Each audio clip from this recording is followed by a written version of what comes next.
Hi guys, अस्सलाम वालेकुम। आज मैं आपके साथ शेयर करूंगी कली वाले प्लाजो की मार्किंग एंड देन कटिंग। सो इसके लिए मैंने यहाँ पर 2.25 मीटर का फैब्रिक ली हूँ और ये जर्मन सिल्क का फैब्रिक है। एंड इसकी जो क्लोज वाली साइड है वो उस तरफ है, ओपन वाली साइड इस तरफ है।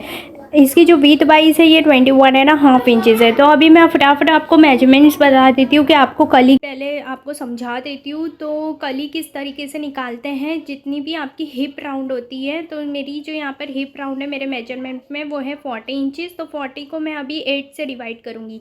8 से इसलिए डिवाइड करूँगी क्योंकि मैं यहाँ से 4 निकालूंगी और यहाँ से 4 निकालूंगी, तो वो मेरी हो जाएगी 8 इंचज़ पैनल। तो अभी जो इसको जो डिवाइड करूँगी ना तो आंसर आ जाएगा मेरा 5 इंचज़। 40 को जब मैं 8 से डिवाइड करी तो 5 आंसर आ गया। फिर इसके अंदर आप चाहे तो हाफ इंचज़ भी मार्क कर सकते हैं और 1 इंचज़ भी। तो मैंने यहाँ पर 1 इंचज़ मार्क करी हूँ, तो उसके अंदर आएगा यहाँ पर 6 इंचज़। तो ये हो गई है कली की मेजरमेंट। तो इसलिए मैंने 6 रखी हूँ बिकॉज ओवरलॉक के लिए भी चाहिए मुझे, और जो हम कली अटैच करेंगे ना एक दूसरे के साथ, तो हाफ इंचज़ वहाँ पर भी। अच्छा, ये तो हो गया था हमारी कली की मेजरमेंट। अब क्रॉच एरिया का मेजरमेंट हमें कैसे निकालना है। क्रॉच एरिया जब निकालते हैं तब अब मैं इसकी जब कटिंग कर दूंगी ना तो फिर मैं इसको जॉइंट करूंगी। जॉइंट करने के बाद फिर मैं इसको ऐसे क्रॉच एरिया निकालूंगी। तो वो थी हमारी कली की मेजरमेंट, ये है हमारी क्रॉच की मेजरमेंट। तो हिप राउंड है 40 इंचज़। 40 को डिवाइडेड बाय 4 से करेंगे तो वो आएगा 10 इंचज़ और प्लस 4 इसमें ऐड कर देंगे तो वो हो जाएगा 14 इंचज़। तो मेरी जो क्रॉच एरिया जो आसन है हमारा, ये आसन मेजरमेंट लिखती हूँ यहाँ पर क्रॉच। तो यहाँ पर मेरा जो क्रॉच एरिया आएगा वो आएगा मेरा 14 इंचज़। सो अब मैं इसकी एज इट इज़ ही कटिंग करूँ। सो गाइस, ये देखिए यहाँ से जैसे मैंने मार्किंग करी थी ना वैसे मैंने एज इट इज़ ही यहाँ से ऐसे कटिंग करती हूँ।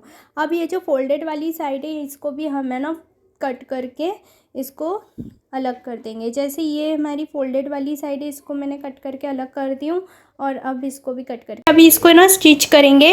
फिर इसकी आसन हम कट करेंगे। आसन भी मैं 14 इंचज़ का निकालूंगी और मैं आपको अभी बताती हूँ। और इसकी लेंथ तो मैंने बताना भूल गई, जितनी भी आपकी रेडी लेंथ है उसमें आपको है ना 4 इंच की प्लस करके आपको लेंथ लेनी है। तो की लेंथ थी वो 36 थी, तो मैंने उसमें 4 इंच ऐड कर इंचेस की मेरी लंबाई है।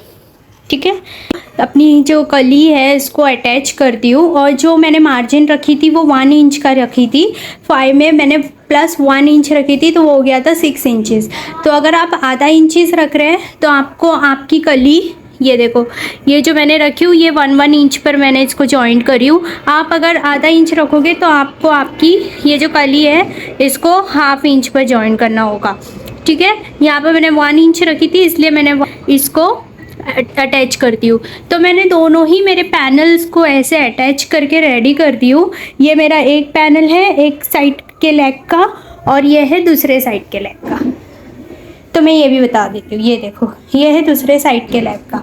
अब मैं क्या करूँगी, इसको फोल्ड करूँगी। फोल्ड करने के बाद मैं इसकी क्रॉच एरिया को कट करूँगी। आसन जो होता है हमारा वो कट करूँगी। और आप जब इसको अटैच करेंगे ना तो नीचे से फैब्रिक है ना आपका ऊंचा नहीं, ये जो फैब्रिक है ना ये देखो ये जो नीचे के जो पैनल्स हैं हमारी ये ऊंचे नीचे रहेंगे। तो इसको कैसे कट करके आपको ठीक करना है ये मैं अभी आपको बताती हूँ। तो सिंपली ऐसी आपको आपके पैनल्स को जॉइंट करना है और फिर इसको कैसे कट करते हैं ये बता। सो गाइस, अब ये देखिए ये है ना मैंने यहाँ पर दोनों भी जो हमारे दोनों साइड के जो बॉटम की जो कली है हमारी वो मैंने है ना दोनों फोल्डेड साइड ये मेरी तरफ है। ये देखो दोनों भी फोल्डेड साइड मेरी तरफ है और जो ओपन साइड है ना वो इस तरफ है। ये देखो 1 2 3 एंड 4। तो इसको है ना दोनों को आपको बराबर करके रखना है। फोल्ड साइड अपनी तरफ रखनी है और ओपन साइड उस तरफ रखनी है। और अब जो हमारी इलास्टिक का हमने छोड़े थे ऊपर से तो वो मैंने छोड़ी थी 2.5 इंच का। तो आपको यहाँ पर है ना अपनी जितनी भी आपको रखनी है उतनी आपको यहाँ पर मार्किंग करके एक स्ट्रेट लाइन ड्रॉ कर लेनी है। तो मैंने यहाँ पर 2.5 इंच रखी थी।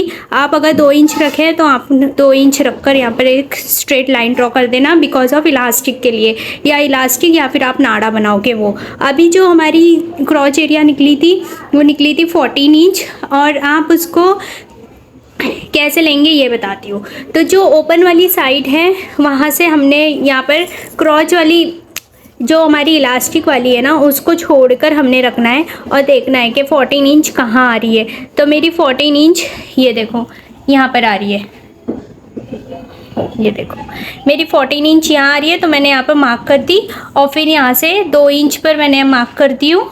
ये देखो 2 इंच पर मैंने मार्क कर दी। यहाँ से मैंने एक, आप चाहे तो 1 ले लो चाहे तो 1.5 ले लो, और फिर यहाँ से मैंने इसको हमारी आसन की शेप दे दी, ऐसे ड्रॉ कर दी।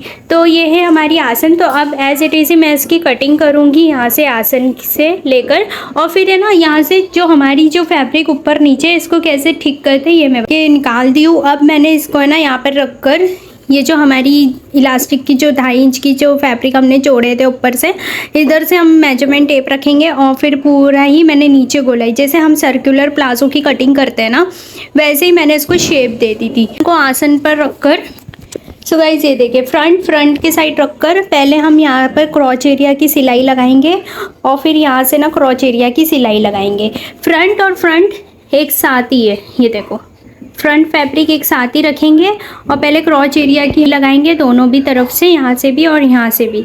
और इसका जो बॉटम है ये आप चाहे तो पीको कर सकते हैं या तो फिर फोल्डिंग कर सकते हैं। जो एकदम बारीक बारीक फोल्ड करते हैं ना वैसे ही करेंगे तो आपके प्लाजो में ना बहुत ही अच्छा लुक आएगा।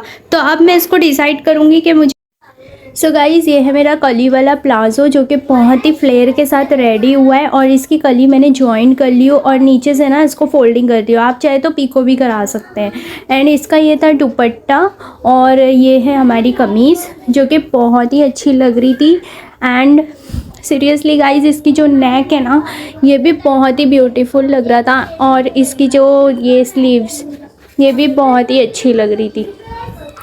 सो ये स्लीव्स है ना थोड़ी स्मॉल थी तो मैंने इसको एडजस्ट कर ली, ये वाली जो कमीज़ की हमारी फैब्रिक बची थी यहाँ पर जॉइंट लगाकर। एंड इसको अब मैं वेयर करके